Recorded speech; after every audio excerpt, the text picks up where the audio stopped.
Hi, the thought for today's verse for today comes from Deuteronomy chapter 10, verses 17 and 18. For the Lord your God is God of gods and Lord of lords, the great God, mighty and awesome, who is not partial and takes no bribe, who executes justice for the orphan and for the widow, and who loves the strangers, providing them with food and clothing. And you shall also love the stranger, for you were once strangers in the land of Egypt.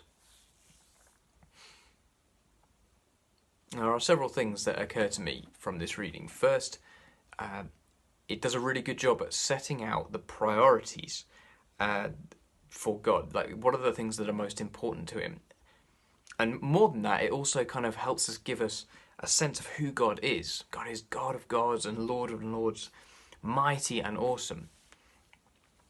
And so as we're reflecting on our thoughts about what it means to live a simple life, simply following Jesus this week, the first thing I want to draw out from this is that this verse is one of the verses in the Bible that helps me shape the beginning of my day. On a good day, I start my day by trying to remember who God is and who He has revealed Himself to be, rather than starting my day with my list of things that I want God to do. And we see here that the things that are most important to Him, so He is not partial, He takes no bribe, He executes justice for the orphan and for the widow, and who loves strangers. So once again we see that, God, the priorities for God are loving the stranger, bringing the people who are not into His family, and making sure that there's justice and equity in all dealings. And God's people, Israel, they are given this strange command to remember that you were once strangers in the land of Egypt. He says that there should be motivation for your compassion, to do as I do.